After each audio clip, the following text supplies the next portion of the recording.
Welcome everyone to another Discord live stream. It has been a while, almost a year, I think. But yeah, excited to have Edward Madojemu in the house today, and he's gonna show us a PBR workflow with Unity, Quill, and Unreal. Then let's dive right in. Hi, good to see all of you guys like virtually.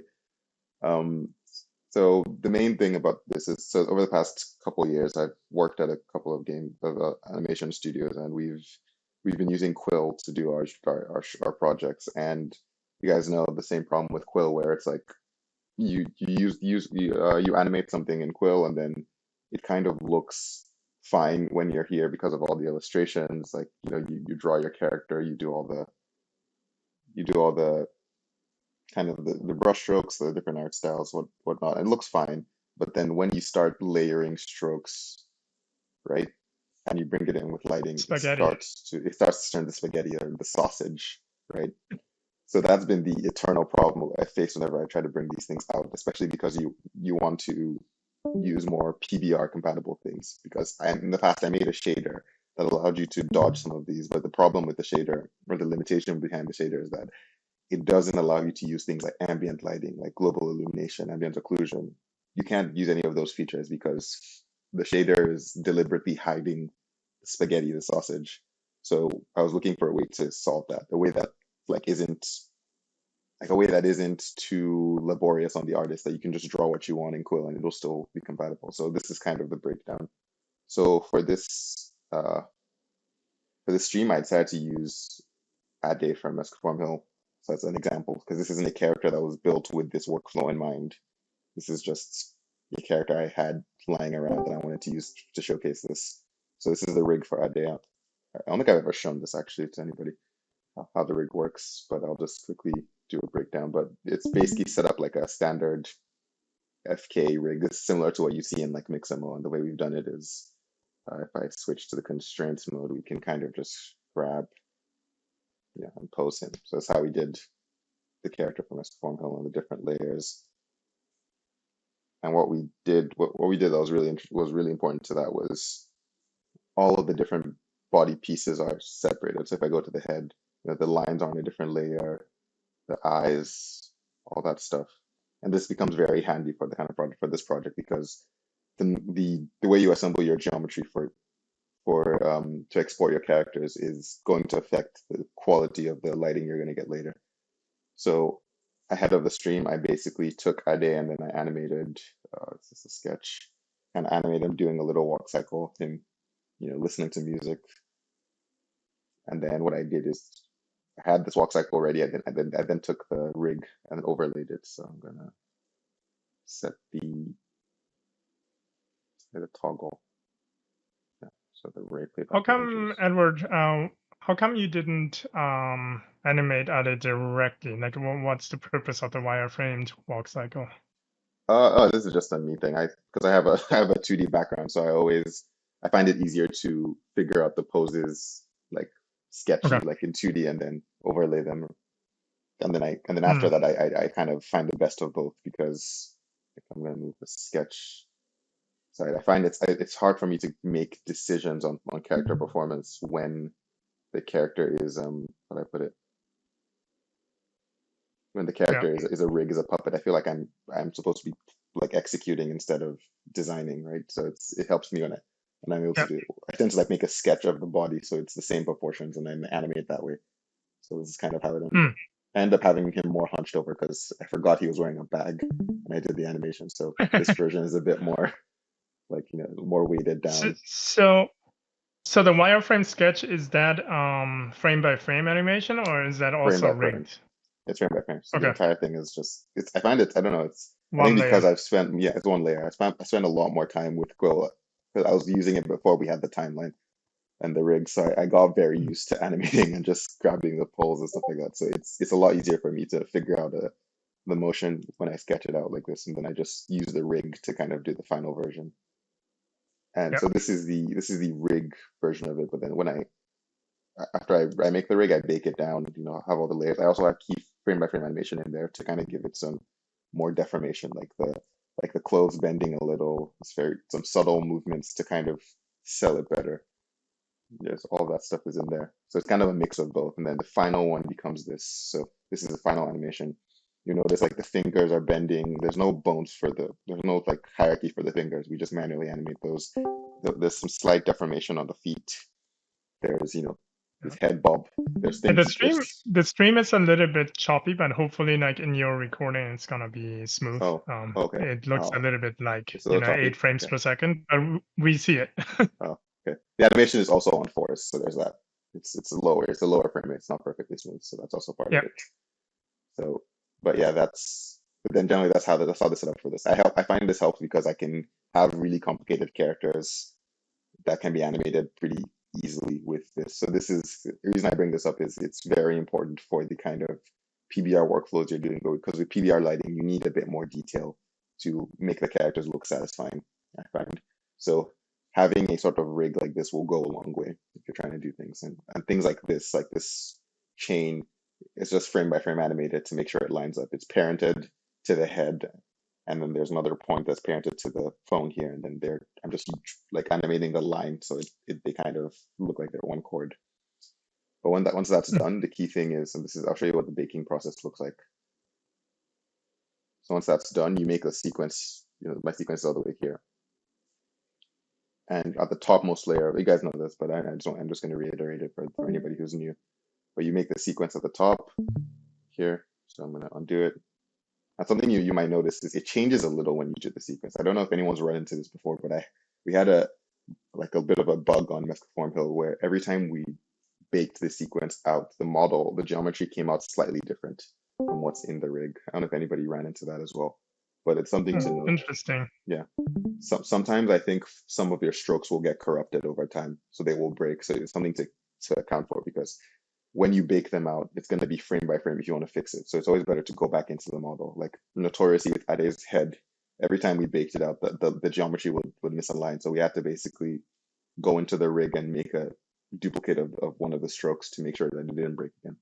But when I bake this Hmm. out, yeah, I'm glad. I hope nobody else has run into it, but it took me a while to figure out what was causing I it. had corrupted strokes before where they, in the IMM where they stretch forever. I Yes, think you that's it. had some issues with that too in the past, but Yeah, yeah.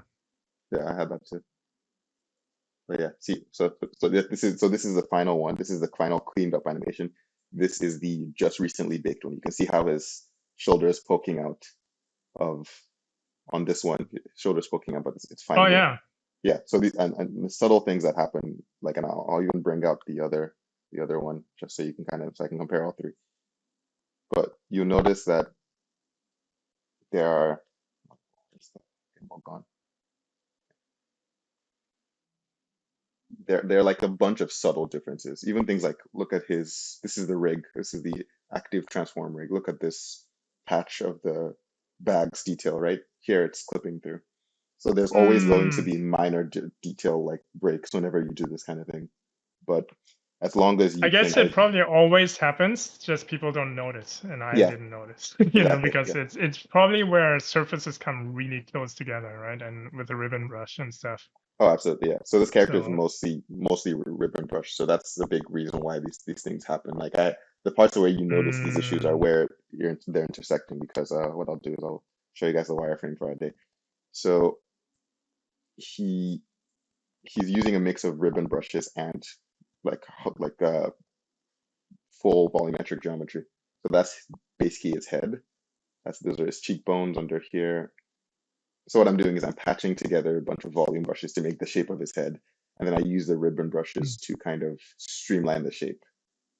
So what this yeah. means is the ribbon brushes kind of act as a refiner, so that the seams between the two volume objects aren't so obvious. They kind of make them feel like they're supposed to be one thing. It's also very useful if you're trying to do a project that's entirely in Quill and you have to do the lighting manually. It's very useful to have this kind of setup, because it means that, and this is what we did for Mesco Hill, you can very easily select layers for lighting and have the rest of it be flat. So then I can just go to like color dodge, use a gray, and then it's very easy to do dynamic lighting, uh, hand painted lighting with this workflow. If you kind of layer your ribbon strokes on top of the volumetric strokes, it gives you a lot of flexibility with this. We're able to get a lot of like very dialed in lighting on Master Hill because of it. So And even the same thing with the body, the character's body. I can just quickly select. This is how we would generally light the character. So we pick a direction where we wanted the light to go to, and then same thing, color dodge. So you can kind of get cell shading very quickly because of the way it's constructed. So yeah, just a construction tip if you need it. But anyway, now that that's done, we've baked our model, right? So this is, I'm gonna find the original. Yeah, yeah, we baked our model. The important thing now is exporting. So I'm gonna move him back to the center. It's very important. You want your assets to always be centered on the right scale. So I always make my characters so like the size of the player. This will roughly give you a human average size. He's a bit Yeah. taller, but this is always just For the standard. people that might not be aware of this, but one square on the grid is basically 1 meter, right? So that's how you can measure. That's how I actually also create like quill rulers Mm, by the grid. So you can also see like Ade is about almost 6 feet tall, right? Like if you yeah, would lay him on the ground next to the grid, he should probably be the length of yeah, two squares, which would a little bit shorter than that. But yeah. yeah, This is him at human, like 1-to-1 human scale. So yeah, he's cool. yeah. I'm also like around 6, so he's pretty tall. So but yeah. So once that's done, the exporting process is pretty straightforward. So in the past, whenever I worked with Unity, like this is a couple years ago, I would always recommend using FBX because FBX's pipeline was a lot better back in the day. Now this is about 3 or 4 versions later of Unity. FBX is more or less kind of broken if you were to use it for like Unity. They've changed the way they process the FBX data. So it's not, unless you're doing very short looping animations, FBX is not the ideal for this kind of thing for animation. If you're doing animation, you want to use, sorry, I just realized this is probably even the wrong, is this the right one? This is the right one, yes. Yes. Okay, yeah. There's a tiny little glitch where his shoulder comes up, so I'm gonna just fix that. I noticed OCD. it. Yeah, but yeah, so this is what I would recommend now. So instead I'd use Alembic. And Alembic is much better supported. And if you're trying to just export animations across software, which is what we're going to be doing, Alembic is the easiest way to transfer your data back and forth. It's the most streamlined way to do it. So the important settings to know is definitely bake transforms, export meshes, curves.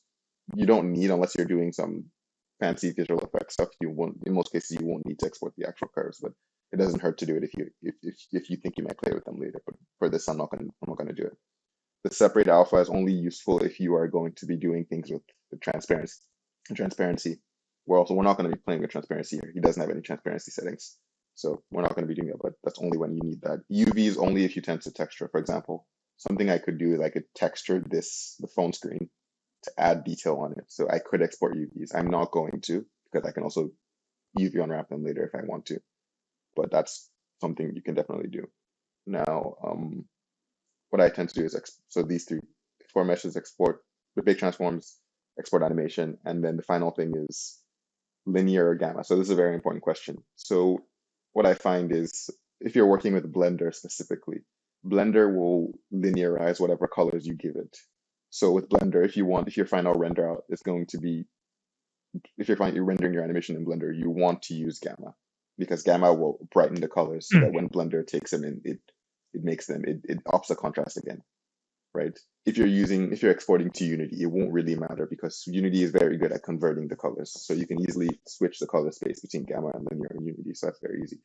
Unreal is not the best at doing that as well. So I always recommend for Blender and Unreal, you use gamma.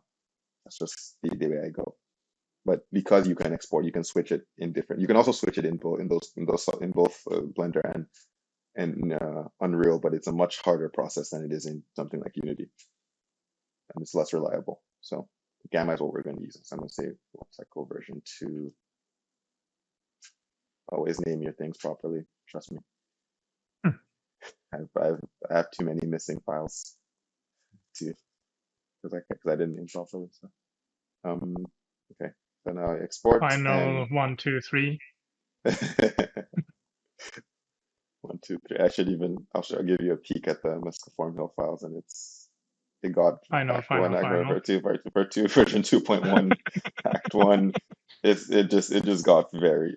See how many finals there are. There's 16 final, and then the master Wow. goes up to 22. So this is very funny. But what I could do is I'm also going to just so we have a background for this animation, because I want to show you what this looks like in context as well. Let me see if I can grab this other scene. So this is I'm so glad I have all of these. So this is the Nostalgic. station scene. And what I'm going to do is just try and make sure this is at the right spot. So what I'm going to do is I'm going to take this scene and we're going to export it as well, so we have an environment to put him in. The scale should all be right. Again, this is not a scene that's designed for this kind of lighting, but it's mostly a backdrop, so we don't need the same level of precision for this one. I'm just going to export it as Form Hill Station. I'm not using Alembic this time because this is a static model, so I don't need it to move. So I'm going to stick to FBX in this case. And send it to the same spot again. Output here. Export. Now, if you notice a lot of these files, despite being alembics and having keyframes, are exporting very quickly. The reason why is my workflow prioritizes ribbon strokes. I try to use almost exclusively ribbon strokes and use only the round strokes where I need them. And the reason why is it means that ribbon is tiny. It's tiny. It's very tiny. It's also ribbon strokes are a lot more malleable in the sense that a volumetric stroke is a lot easier to, it's a lot harder to adjust to, like telling if you're going to mess with the geometry or the way it affects lighting.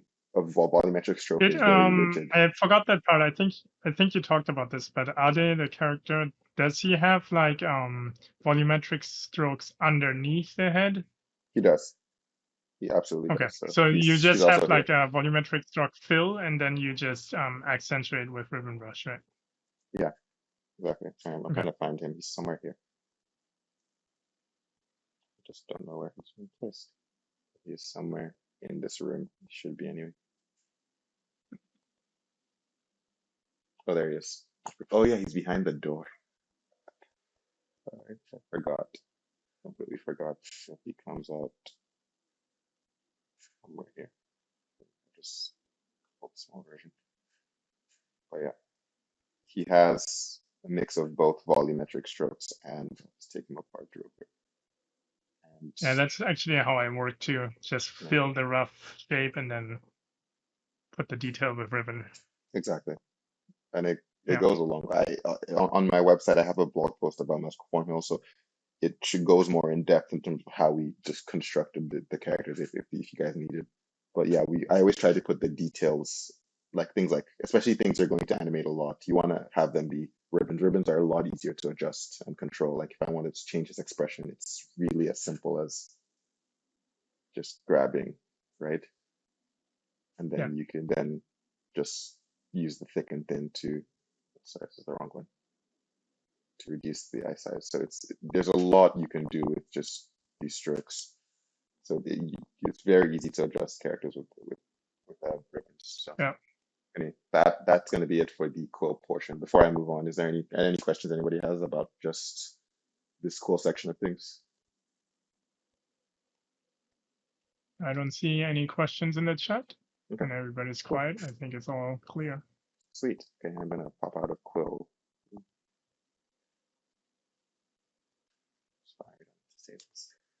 Okay. Okay, so Blender 3.6, this should be the right one. So the technique I'm working with is something I learned when I was working on some game projects. So first thing I'm doing is I've opened Blender, standard Blender. All I'm doing, so all of the features you're doing should work with the standard version of Blender. You don't need a custom plugin or anything. The features should all be here. So this is kind of where I do some of the processing. So depending on how you're working, if your final output is Blender, you can do all of your processing in Blender and be done. Or you can process in Blender and then export to another software. That's what I tend to do. But once it gets into Blender, you're basically done with this process. So I'm going to output, and this is where I have the walk cycle. So oh, the other one did not export here, but no, it did. It's just not in the right folder. But that's how they walk cycle V2. That's the one we just exported, right? So that's, oh, I left in a stray stroke. Yeah, always happens. Always happens. Oh well, that's That's okay, right? yeah. I mean, just ignore it. Yeah, I'll ignore it for now. Anyway, so as you can see, the spaghetti sausage thing is happening, right? You notice it most on the head. It's not as egregious on the bottom because he's supposed to have a stylized form, so it's actually okay that he's more polygonal. That's by design. But on his head, you kind of have these weird seams where you don't want them. So this is the big Growth. problem that we always that we always have. And even look at his hair, like it's all bulgy. It's not like there's a lot of pieces that just don't fit together the way they should. Even like his arm isn't blending like an arm would. So so the way to fix that is there's two ways you can do it. So I'll go the simple way. This is what you if you go to my website right now, this is what you'll see. Because I made it. I made this. I've been iterating on this workflow for a while. But the first thing you need to do is go to this tab here, which is the data tab for the object, go to normals and press auto smooth. That's the first thing you do. When you do that, it's going to change how it looks a little. So now it's a bit more blocky. You can even see the seams more, like the top part of his mouth is showing more. And so it might actually look like it's making a problem worse, but this is just the first step. So there's two ways you can do this. This is the easy, the quick and dirty way. This is the most reliable way to do it because it'll generally give you something that's satisfying and make your lighting stronger. So first thing you do is you create a sphere and you position it right in the center of where the character is. And then you scale that sphere really big like this. And you can turn it off. As long as it's in the center of the character and it kind of envelops the character, you're good. And then while you have this auto smooth, another thing you should do before we go any further is you want to check the normals because Quill doesn't actually have normals when you're making them. So when you import them into a software, the software recalculates the normals for you and it gets them wrong. So when I press fit rotation, you're going to see the red ones are not facing the way they're supposed to. These are all back faces. So we need to fix those. Fortunately, it doesn't actually take a long time because of the way Quill works. It's very easy to select. So all you need to do is select one face of each of the strokes that are facing the wrong direction. Just one face each, that's all you need. Only not taking very long. There's some minor ones on his chin here, but they're small detail ones, so they won't affect lighting much. But the bigger ones generally need to be selected. I also made at a very like micro detail, so I'm paying for it now.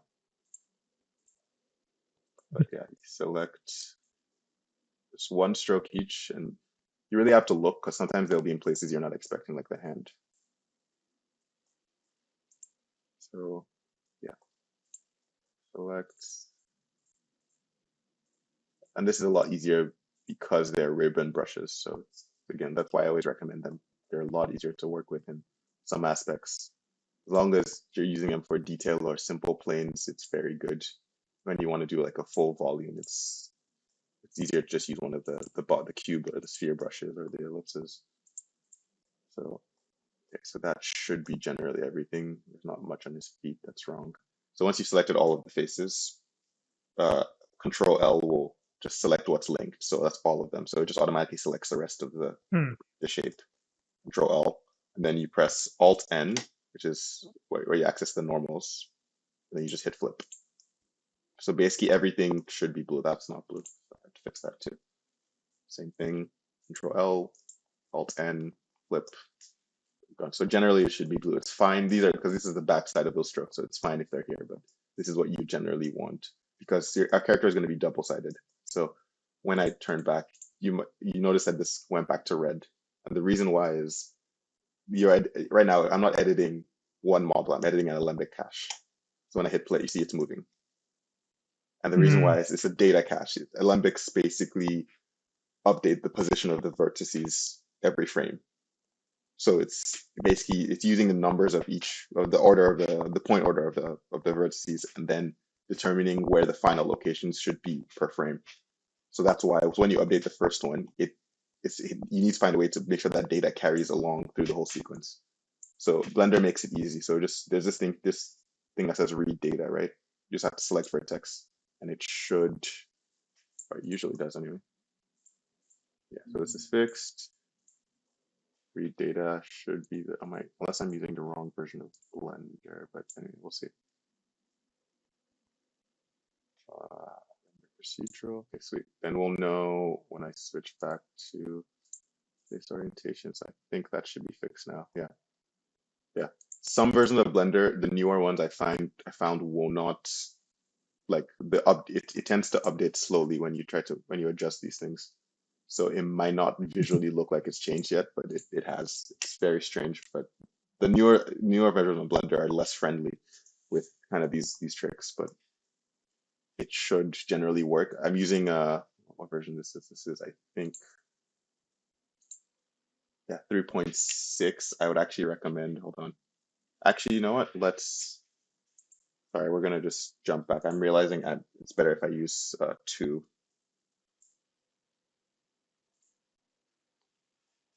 Just make sure this is the right one. I'm gonna just run through everything I just did.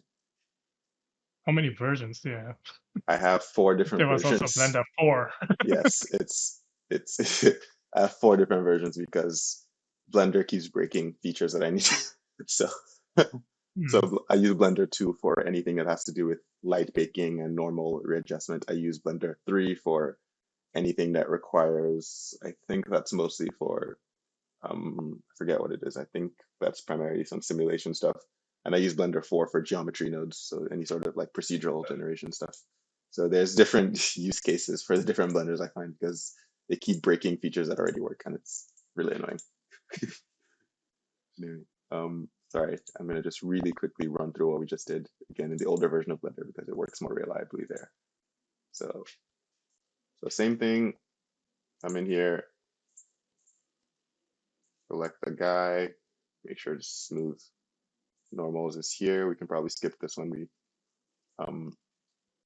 redo it, but then we want to go to face orientation and then edit the normals again.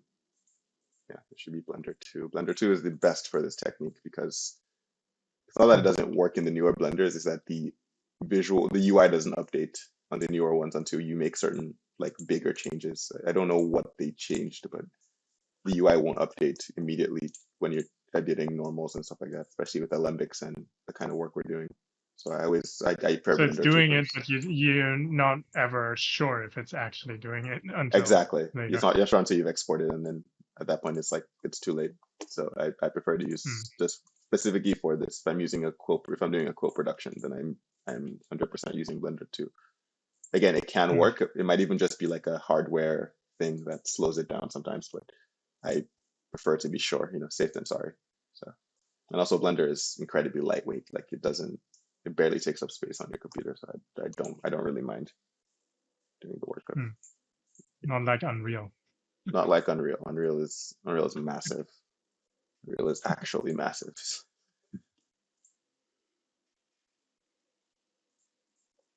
Okay, I'll just do the hand and then we'll be fine. Very important for lighting.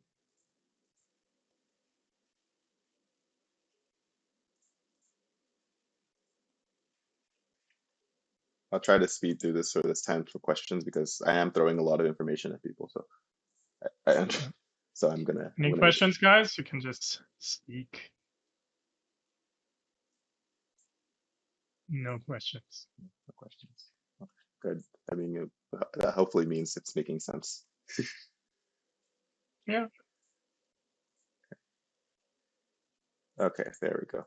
That should be fine now. No, not this one. That's a very important brushstroke. Okay, sweet. So now that IDAs, and it happened again, great. And then when I hit vertex, it fixes itself because what you're doing is you're telling it to read what type of data you want. So when I switch to faces, you see it goes back. When I switch to UVs, like this changes again. It's color. So vertex is the best one for this because vertex will allow you to adjust. So make sure all the changes you make will propagate forward. And you can do this for the vertex color. So You when can do you this click for, on faces, it's actually not adjusted. yeah, it's not adjusted. It's not just a display. Oh, Yeah. interesting. Yeah. So it's this is the So read this is data basically features. how the Alembic is being interpreted by Exactly, Blender. yes. It's telling Okay. telling Blender what version of the Alembic to pay attention to. And this is how I tend to do it. And you can go further. You can even do, I haven't done too much work with this because I tend to not, if I was going to like, I'm going to turn off this orientation now. If I was going to, what's it called?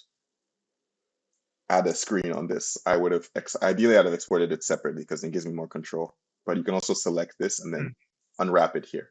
So if I wanted to like put a texture or something on his phone, I could easily do that. So you can actually use Quill the same way you would use any other software in terms of like unwrapping things. And we've done it a lot of times. We've had projects where we needed to have writing on something. So we just animated in Quill like a regular piece of paper and then we put the image on afterwards. You can definitely use it because the whole point of this workflow is to allow you to use Quill like you would do in any standard animation pipeline. You just have your animation, you export your animation, and then you can do lighting and VFX and comp.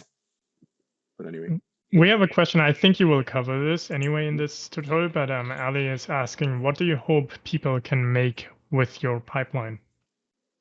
That's a great question. To me, I'm trying to hope that this pipeline allows people to not have to bend over backwards to integrate Quill into their workflow. Like the whole thing for me is I want people to, the same way people are making like, short films in Unreal and Unity and Blender, I want people to be able to use Quill in the same way to just kind of speed up that workflow because I was able to skip, CFX, I was able to skip rigging, I was able to skip all these steps because I can just manually do it by myself in Quill.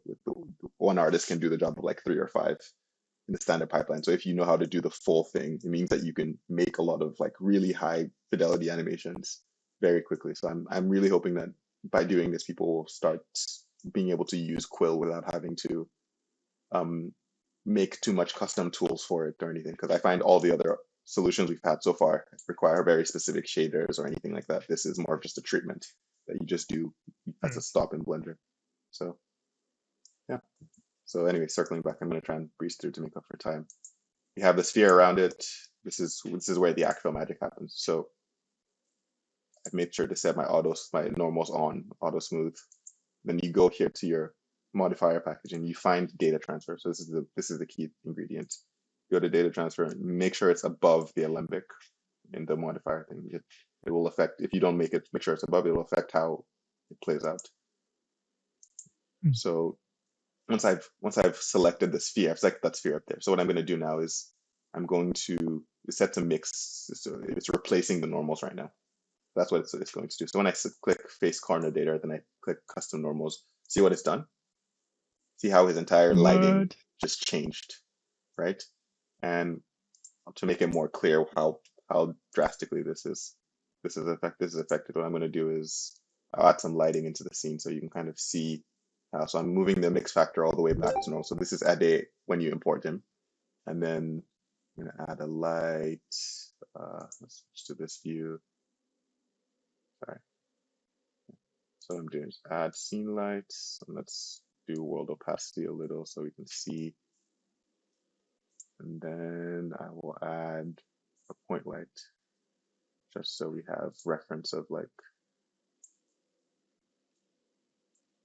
how the lighting looks on Ade. And again, this isn't bad already. This is like pretty nice, but it's not quite what we're looking for in terms of like fidelity and the smoothness of the lighting. Sometimes we want rather smooth lighting. We don't want the strokes to get in the way as much. So the idea is by grabbing the surface data from the sphere, we can smoothen the overall normal. So I can just bit by bit blend them together. So he takes in the lighting more like one object, right? You can see the strokes aren't affecting him as much bit by bit. So this is the safest, easiest way to get to solve this sausage look. So the downside with this But approach, this is now just modified normal data. It's not really changing the geometry, It right? doesn't Like change the when you geometry say at all. processing, Yeah, yeah. it doesn't change it at all, which When you is what I say like about it. processing this here and then you bring it into like something Unreal, you can take this normal data with you. Yes, you can take it with you. So once you, Okay. and I'll show that will be the next step. But you all this data carries forward. So what I might Mm. even do is I'll switch to like the sunset one a bit more. So I can give him like some reflected light in the back here. I'm already starting to art direct. It shouldn't be art directing. But light, because I had a sun, and sun is always the best. You should always check how it looks like in sunlight because that's that's the main light in your scene most times. So you want to see how the lighting takes in shadows. But you can see it kind of almost feels like a 3D print, right? It has that feeling Mm. of, so you can kind of control how much of this you want. So this is 80%. I can go all the way. And so the downside with this technique anyway, doing it this way, is you lose some of the definition, right? See how strong the Mm. shadows are. You lose some of that. And I didn't, that's why this is what's on my website right now, but I wasn't satisfied with this. So I ended up doing more research into how to do this. So the way I work around this now is I'm going to just remove the sphere. So this is back to normal. My workaround for this now is, so I go to edit mode, go to the Alembic, and I select all and I copy it. So I've copied the model right now. And what I'm going to do is outside of this character's collection, I paste the model as a different. So right now there's two ideas in the scene. I'm going to turn off one so Okay. you can see. So what I do then is I take out the data transfer and I take out the alembic. So now this is just a piece of geometry. Well, technically it's still an alembic, but it's removing the streaming data because I don't want it there anymore. What I can do now is I remesh. So remeshing in Blender basically allows you to recreate any model you give it. Like it'll sample the object itself and it'll try to recreate it itself So using basically, voxels and just to stuff. be clear, the sphere approach you used to do, but this Mhm. is like a new method that works better. This, yeah, it has. I say it works better, but also it has pros and cons. But this new method, it gives Okay. you more precise lighting Okay. to what you already painted, as opposed to the other method will just smoothen the whole thing, whereas this one will give you more contextual animation. It works better in some So aspects, and in some aspects it's not as good. So so you'll basically, you still use both depending on what the subject is. exactly. It depends on how I want Okay. to. And the best part about this is because of the way you're exporting your files, I tend to do this on a shot by shot basis. It depends on how I want the lighting to look for that shot, or how I want Makes for sense. the kind of object I'm working with, right? So, but with a Yep. human, I tend to prefer because I want to get these really strong shadows, but I want to do it without it being annoying. So first thing you do Yep. is remesh. Make sure the voxel size. This is generally a good size is 0.05 for the voxel size. It's going to depend on the scale of your object, but I tend to do this. And first thing I'm going to do, so I'm going to just hit remesh and see what happens. Okay, so it's lagging for a second, then I think it's done now. So something. Okay, wait, I think I might have remeshed the wrong one. Hold on. Hmm. Yeah, I was selecting the wrong one. Okay, wait, my bad. I need to undo a bunch of stuff. I was editing the wrong model this whole time. Okay, sorry about that. Let's move away to this guy. Now I'm gonna, great. So this should be the model now. And then I can take off the face data. I can take out the walk cycle. There we go. Now it's not an alembic anymore. All right, that's what was supposed to happen last time.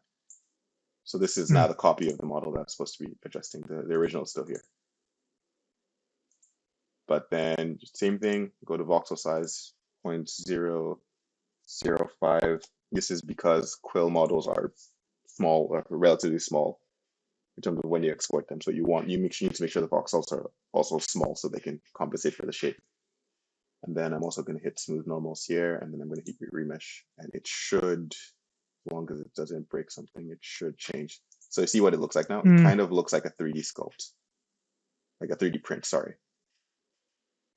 And it's blended the normals in a way where it still preserves the lighting.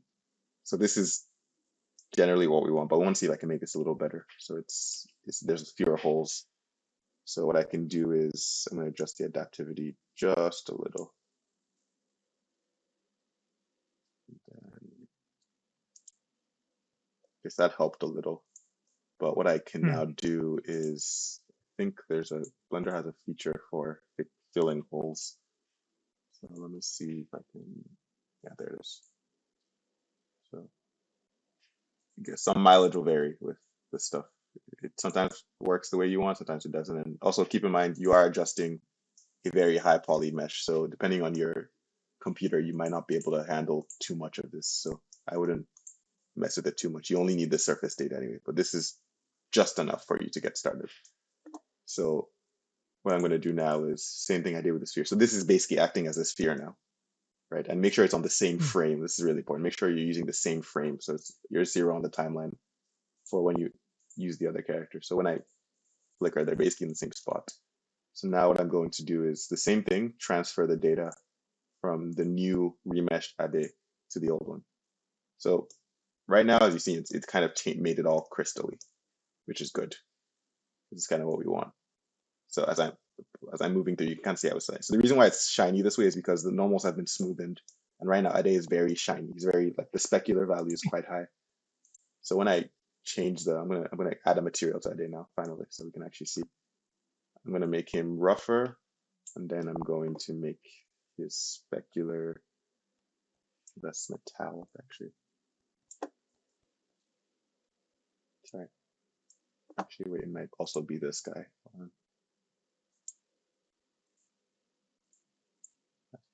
Another thing you could do is go halfway where you can also mix until you get what you want. Yeah, so there you go. So this is kind of a mix version of it where there's some smoothing going on, but it's not all the way. So you can really pick. It will take some. This is why I tend to use both versions, because you get different levels of what you're going for depending on how well the model is converted. Like, I'm going to very quickly put his color back in so you can kind of see what it looks like in context. So can you, like, in theory, put a sphere on top of this and yeah, mix a little bit of 100%. You can that stack on them. top of this? Yeah. Okay. So sorry, I'm just get the vertex color back. So this is kind of what it looks like right now. Okay, it's also very slow because I haven't baked the data. So hold on, let me just do that a little. Another thing I could do is, did I not smooth the normals? I feel like I smoothed the normal maybe too much. So yeah, it takes some trial and error to get exactly what you're going for, but you will get there if you just play around with it. So when you match the frame, you can now transfer the data on all frames in the Olympic. Yeah, so they'll propagate backwards. So I can. Okay. What I'm doing is another thing that helps is you can actually adjust the scaling slightly, and it will. In some cases, I find it helps to get the right blend of the two. Yeah, that's pretty good for now. What I will do is I'll actually show you, because fortunately I already did this, so I'll show you what the actual final version looks like. But this is kind of how the technique works. You're going to use a mix of both. Again, at all points in time, you want to. Actually, I might have also forgotten the step, which might be why this is happening. The shade, smooth, the shade flat. It's one of the two. There it is. Yeah, that's why it needs to be. Yeah. So it's going to depend on how you shade that's really important.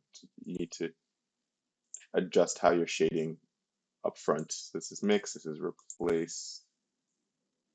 Then it's going to determine how much of this you actually need. So it's a mix of factors, but you can see how his face is now blurring together the way you need it to. So that's generally how it works. And then once you bake the data, it'll apply high poly count competition, so that's good. Sweet. And then apply. And once I've applied, now he's kind of, hold on. Sorry, something is off. I'm not sure what it is right now. Hi guys, this is Future Editor speaking. There's something important I forgot to mention during the stream. The way this process works is that it requires all of your geometry to be consistent from the first frame to the last. So if you made a mistake like I did during the stream and you left a random brushstroke in the first frame, it'll prevent the edits you're making from propagating down to the rest of the animation, which is why in the stream, Ade's normals are only fixed on the first frame.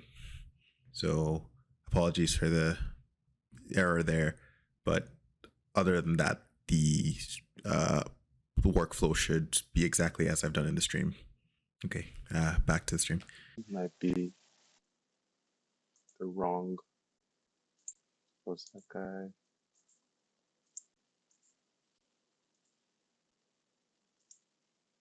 Okay. We also switch under. Interesting. There's a sorry. This. Okay. And I do it again.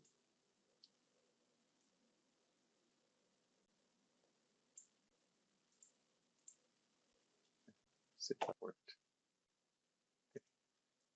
Something is sorry. I'm not sure what's going on. Something went wrong. But anyway, what I'll just do is I'll import the cleaned up version so you can kind of see. So basically, what just happened is it's not, for some reason, it's not transferring the data, right? Yeah, I might have broken at some point, but anyway, let me just compare something. Okay. Should be the downloads. Day walking cleaned. Yeah, so this is the cleaned version of it. So this is anyway, this is what you want to get to with the character. So it's basically the same thing, but I refined it a bit better up here. So if I switch to material, yeah. So this is kind of what his lighting should look like. So this is the original. Nice. And this is what the cleaned version of Ade looks like. So when I where's the sun?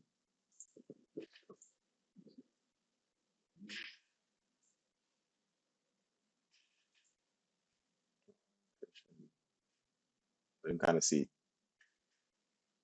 Nice. Yeah, but something is maybe it's because I might have messed with the faces too much. It's a little finicky sometimes when you're messing with it, but I might have messed with one of these in the wrong order. But anyway, the important thing is you want to make sure you transfer the data, and then once you've done that and you hit apply on that modifier, as long as the modifier is above the what's it called? Is above the alembic cache, it should apply. So I'm transferring it from the clean version right now to the new version, just so it's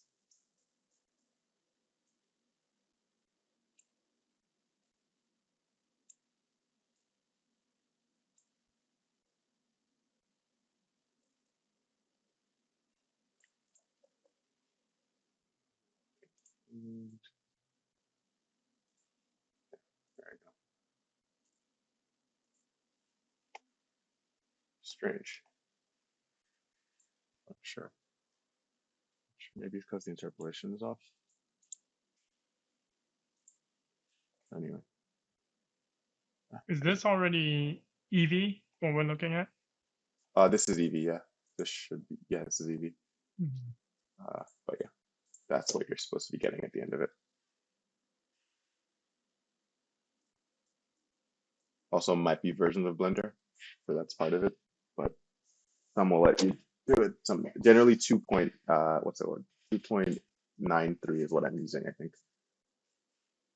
I have one of these on my laptop. In this case, you still see like the low res shadow maps and stuff like that, but is that like just because you're using like a specific viewport resolution for performance, or will that be also like? So that's going to be entirely dependent on so now this is the shadow. The shadows are entirely dependent on the renderer you're using, right? So if you go like, so this with Quill in general, if you're using like something really fancy, like I mean, the cycles, you see what the cycles version of this looks like. Oh, this is cycles? Yeah, so this is cycles. Oh, no. This Okay. is, you'll still see, because cycles renderer is, like, you'll still see glitches. There's nothing you can do to avoid it, but what it does is it still smooths out the shadows, as you can see Yeah. here. So now this still operates like one object, despite, just let it sit. Yeah. It's nice. So the renderer will determine how it all looks at the end of the day. So what I end up doing is same thing. After I'm done, after I've processed my mesh, you want to select the mesh you're going to use, which is just this one, and then you're going to hit export. You're going to hit export Alembic, and then the key thing, it doesn't really matter where you're going to put it as long as you know where to access it. But the key thing is this is only if you're going out of Blender. In this case, we're going to go out of Blender. But the important thing is you have to make sure vertex color is set. Face sets as well, it will depend on the project you're using, but these three, make sure vertex color, normals, and face sets generally are there, otherwise it won't work, right? So I've already exported this, so we're fine for this point. But now I'm going to take it into Unity real quick because we are running low on time. There we go. So this is Unity. So this is the same scene, the same asset in Unity now. And Unity's render is, out of, like, I'd say all of them, Unreal, Blender, Unity's render is not the best in terms of like realistic lighting and whatnot. It's not the one I would recommend if you're going for something more naturalistic, but if you're going for something more stylized, then you can get a lot of mileage out of it. Something I could, so what I'm doing here is I'll show you how I'm preparing the geometry. So for those of you who are using Unity and you want to get the vertex color, because when you import the character, it's going to, I'll show you, it's going to look like that. Or no, not like that. Sorry, that's the wrong material. It's going to come in and it's going to look like this.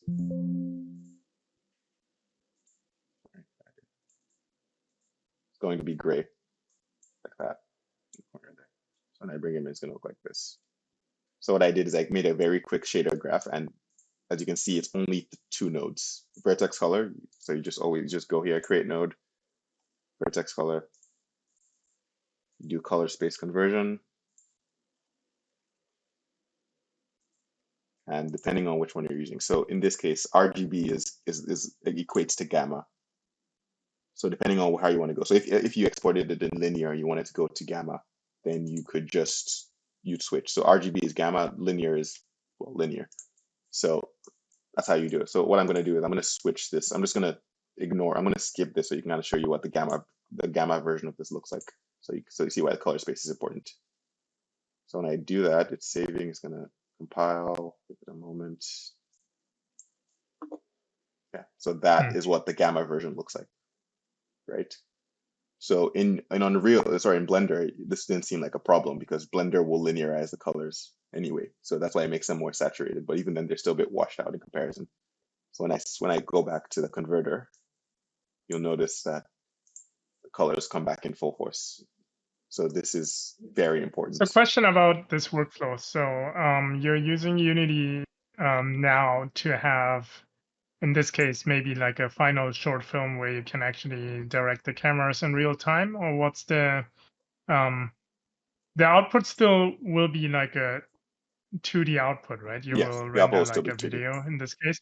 Yeah. So the reason why you would use Unity on Unreal is just because you can work in real time with lighting and camera, or is there also like a desire maybe to stay in Blender and just do everything in cycles and render like super high quality in cycles? Oh yeah, you can absolutely do super high quality. Like, so the reason I would use, in the past we've used Unity primarily is because in the studio I worked at anyway, we ended up making a VR short film it was a 360 short film. Anyway. Oh, okay. So Unity, so it's actually, Unity has a lot of renderer features that made it easier to do it, because we ended up building a bunch of tools specifically to allow us to do a 360 short film in real time using Alembic assets. So it was actually there was a 4-minute short film. So it was a 4-minute Alembic animation clip that we had to export, and using it in Unity allowed us to kind of get a lot of those, the real-timeness of it allowed us to troubleshoot very quickly.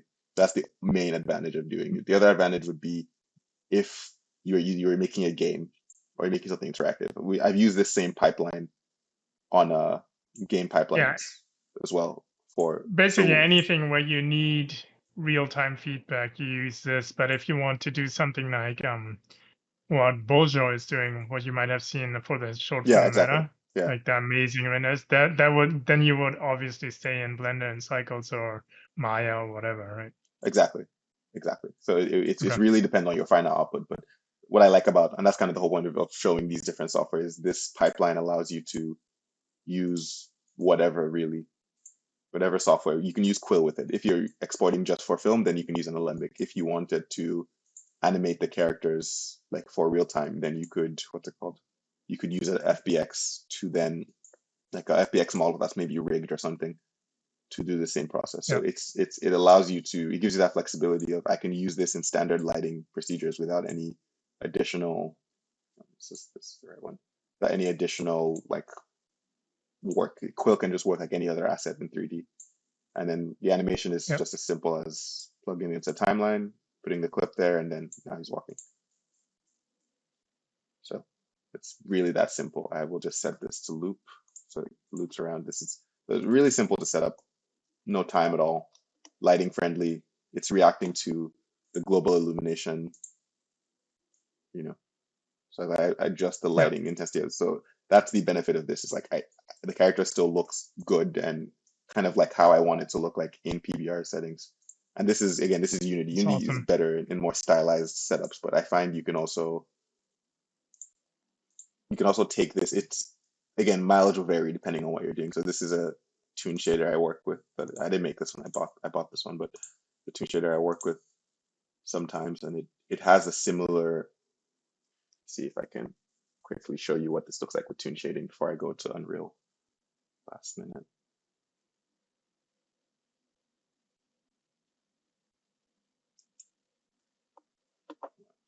This is like a tune shader version of it, right? It's not designed to use Quill specifically, but you can make it. You can do it if you just have to do some slight tweaking of the shader. It's very robust shader. This one, highly recommend if anyone's working in Unity. But I'm just adjusting it to be more like, you know, I find with tune shaders, Is if you this a don't, color space issue again? The milkiness of the yeah, colors, so is it's, that a color yeah, space? so it's grabbing the, what's it called, the gamma color. So what I'm doing is I'm going to just adjust. There's a color grading thing. Fortunately, Unity these days just compiles very slowly. I don't know why. The more updates they add, the slower this thing gets. But yeah, so what I can do is I always just up the saturation and I up the contrast, then maybe the brightness until you get what you're kind of looking That for. looks cool. Yeah. And what I like about this is to me this is like the best of both worlds, because Quill's geometry is already technically stylized, because of the way you build it. So by mixing the two, you have a tune shader that isn't just randomly doing lighting. You have a tune shader that's influenced by how the artist makes the shapes. So you have something that looks really nice. It doesn't look as algorithmic because an artist guided the way the lighting should be, right? So there's a lot you can get out of this pipeline. It's not just for making realistic renders too. It gives you a lot more control, because this looks kind of pop art style, right? And that depends on how I want to, how many bands I want to put, right? If I make, the more bands I add, the less poppy it looks like. The fewer I add, the more it's like tune shader style. So again, lots of different approaches for this. So yeah, and I'm gonna see how quickly I can pull up Unreal. So I'm curious, like I'm not a Blender guy. I'm definitely a Maya guy. I tried to learn Blender many times, but it's possible that Maya has a similar workflow to basically normalize like transfer the normal data from something to something else, right? And then Oh yeah, 100%. It will work regardless, because as long as you can make sure the data gets out of Blender, which is ironically the issue we had today. But yeah. as long as you can make sure the data gets transferred, it's always in this little tab here. It's always in this, like, it's just making, because sometimes also it will, and this is the problem with Blender I've had, is sometimes it will actually do it, but it won't show. Like on the first frame, we can see it's definitely working, but for some reason it doesn't transfer across, even though, but it sometimes it will actually just do it, but it just won't show, because I don't know what they've done, but they changed how information is kind of shown across. So you always have to It's kind be, of doing it right now, I think, yeah. right? Or is that the working version? No, this is the final version. It just, I'm not sure what is causing it. Sometimes it's because the way the modifier works is they multiply in terms of text. So I think the modifier might be still reading, like it doesn't, like if you don't, the order of execution is really important. So if it's not done properly, then it will break the sequence sometimes. So that's kind of what's Yeah. happening. But generally, like it's always it's just a trial and error thing. What I end up doing is if I don't like the way the shading is looking, I just go back into Blender and re-export, and it just updates in whatever Hmm. project I'm using. Because you can just swap out the Alembic file and it'll dynamically update with the new version. So it's really just a matter of trial and error with this. But I find either of those techniques, the sphere or the remeshing version, will get you a smoothened version of your character very, very quickly. Yeah. So it's just a matter of what do you need and also how you prepare your geometry. This is how I build my characters, but somebody might use a lot more volumetric shapes. And in that case, you might need something a bit more like something more refined. For one of the projects I worked on, we Yeah. actually made full models, like we modeled by hand full T-pose versions of the characters, and then we transfer the normals from those ones because we needed the characters' shapes to be precise. I think it's the one I posted in the chat the other day with the family, the grandpa and the granddaughter.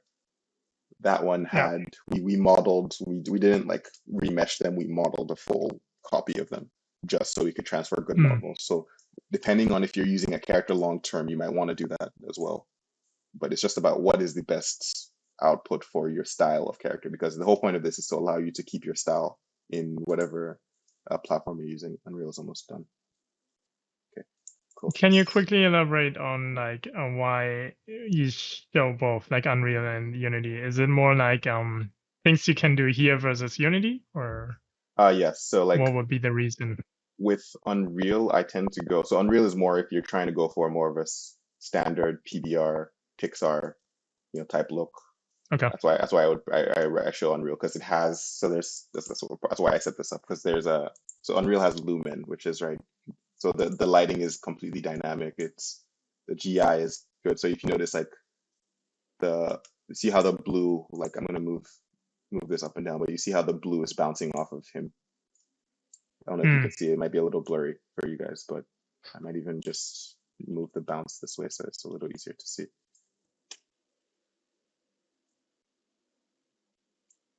So the lighting is just much more refined and powerful than in Unity. Yeah, it's a lot more realistic in that way. So Yeah. so I find you can use Unreal for more of those things. I tried, like I use both depending on the project, but I find Unreal is like Unity is better for stylization. If you want stylized projects, which is my kind of where I generally prefer it in my work. Unity is great for that. But if you want more realistic things, Unreal works. So what I tried to do is I tried to make sure that this pipeline allows you to use both. So you prepare it the same way, but it doesn't matter where you're going to. So you can see how that's what I really love is like this. There's no light on the side of this face here. This is entirely just bounce light. So what I'm going to do is I'm going to swap it from. Let me find a really strong color. So that's cyan. Let's use this yellow, and it just updates, right? Amazing. Yeah. So this is the it's honestly the reason I started using Unreal, because I really like the lighting This of looks it. really nice. It's really pretty, right? And you can actually, like, as somebody who started with more of a 2D background, you kind of you can use more film logic and film rules of like you have a bounce, here you have you the way you position your scenes. There's a lot more flexibility there.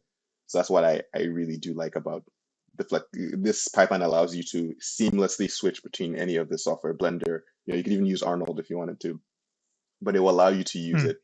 There are diminishing returns. So something you might run into is when you use Unreal, you might notice it might not look like this, and this is why. So this is a key ingredient to making this actually work in Unreal. It took me a while to figure out too. So you go to project settings, and when you start your project, in most cases, if you're using Unreal 5, your shadows should be set to so you see your shadow map method, right? in most cases, the originally will be set to virtual shadow maps. And when you use virtual shadow maps, what you'll notice is it reveals more of the strokes, like a bit more. It's going to vary depending on how you prepped your model, but it's going to reveal more of the strokes. So as you can see, like you can kind of see the seams more. You can kind of, and that's why I don't like using those, because again, if you're using Quill, you're accepting some level of stylization. So I recommend if you're working with Quill, use just the regular shadow maps, because the fact that they're slightly lower resolution means that it blurs together some of those strokes better. So you don't notice that these things are, that's really important, but you don't notice as much. So the illusion works a lot better with the shadow maps. And again, there's things like ambient occlusion that just show up here that you wouldn't otherwise have in something like Unity, because Unity doesn't have, as of right now anyway, doesn't have a dedicated GI solution. But this is kind of why I tend to pick this for like over things like Blenders. Not because I think Blender is you'll get better quality at the end of it, but I really like the fact that I can make creative decisions on the fly, like this, especially with lighting. I mean, lighting, you could just capture this and ship it, right? Exactly. You really could, and it's such a useful like way to think about things. Like even just this is just out of the block. Like there's a lot less work you have to do to make really good looking images with Unreal. So I love that feature of it. So when I'm doing like animated, like just purely animated projects, I tend to use Unreal to animate the characters. To render out the characters, and then Unity is for when I'm making interactive like game projects. But I still use this same pipeline going forward, because like now there's no, the lighting here is almost entirely ambient, and he still kind of looks how I want him to look, right? So it's. Can you put the light behind him? Yeah, I'll make it more intense. Just backlight alley. Sorry. Oh, look at that. Yeah, I like how it shines through his arms. Yeah, I'm gonna up the radius so I can even make it more intense. See how the lighting comes behind him and bounces back up to kind of give this. It's something else, right? There's something about the way they've designed their renderer that just makes it one of the best ways to just very quickly mock up scenes. Wow. So again, all works in real time too. So, and the benefit of this is also why I highly recommend using what's it called, more ribbon strokes in your workflow, because this character is 8 megabytes in total just for this so if you had a much more complicated character and you had more frames, more all these things, this is going to be hard to run. I've had characters that are up to 3 gigabytes in terms of just 3 gigabytes for about a minute of animation. And if your computer can't handle it, it's going to be very hard to previsit things. So it's very important to like try and keep at least for when you need it, if you know there's a shot that needs to be hyper detailed, then absolutely bring all the polygons in. But if you don't need it, like this is the way I imagine this character being used. I'll do a render probably in a couple of days just for the final render of what this would look like. But the way I imagine this character to look, I intended it to be mostly from like medium long. So I don't need him to be hyper detailed on his face, because you're not going to see it, right? It's not going to be where you're going to be paying attention to all the whole time. I mean, the imperfection is part of what you like about it. Oh, absolutely. It's because again, you could model him like normally and rig him and whatnot, but apart from that, it will take more time. You get this really unique stylization out of it that you just otherwise. It loses its charm. It loses its charm, admittedly. Yeah. I think the basic thing that Quill gives you is it's not like a hand-drawn quality, right? It's actually hand-drawn. So it's not, you're not trying to, simulate or emulate something with shaders or something. No, you actually hand drew it in VR space, and that's why it's like a 100% representation of what you put on the table, versus like if you would model it, you become slave to the software, right? Because then you will split polygons the way the software asks you to. Yeah. Versus in Quill, you don't think about that stuff. You just draw, right? Exactly. So I think that's the magic of it. Absolutely. And what I like about marrying these two things of hand-drawn animation with lighting, it means that you can get the best of both worlds in the sense that now I don't have to. I'm not bound by what the renderer is. I can take it across 3 different, like, completely different software, and I can get the same results. You know, it's like there's no. I don't have to worry about trying to get this fog to show up so you guys can see, but I don't have to worry about how the like what's render I'm using or what shader I'm using. It doesn't matter. It's the Yeah. hand-drawn aesthetic of it that will give you that feeling. So it's Makes a me very. definitely want to try it and bring it into Maya. But Oh yeah, I need to want to. learn the I'm not Blender a part. Maya person, so I'd actually love to see how it works. So I really want to stress test this because the reason why I didn't. It's also why I haven't made documentation for um the new one, because I want to make sure that I want to kind of find all the kinks and figure out like why everything is like what the edge cases are, so I can then document it and Yeah, release it to I would people. have to rewatch this and learn the only Blender part, and then the rest I will be able to do. But I don't know how to get to that step in Maya, so I would have to do some research. Yeah, I mean, I have a friend who did something because it's the same technique they use for like in video games when they're doing what's it called, when they're doing plants, right? You know how like you get a bunch of cards and then you kind of make them act like one object. It's similar to that technique. So I have a friend who's done it in Maya, so I know it's possible. I just wouldn't know Okay. the exact. You mean the transferring normals and stuff? What you did in Blender? Yeah, The same technique. it's the same technique. It's the same base principle. It's just a matter I of just like, have to find the functions. Yeah.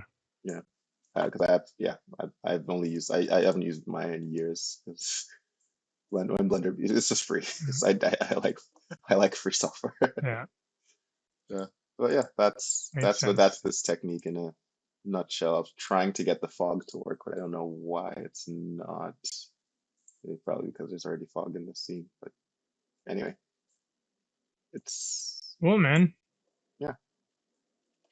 We're at 1 hour 20 minutes. Okay, yeah, I think we should Ooh, probably was there just. motion blur?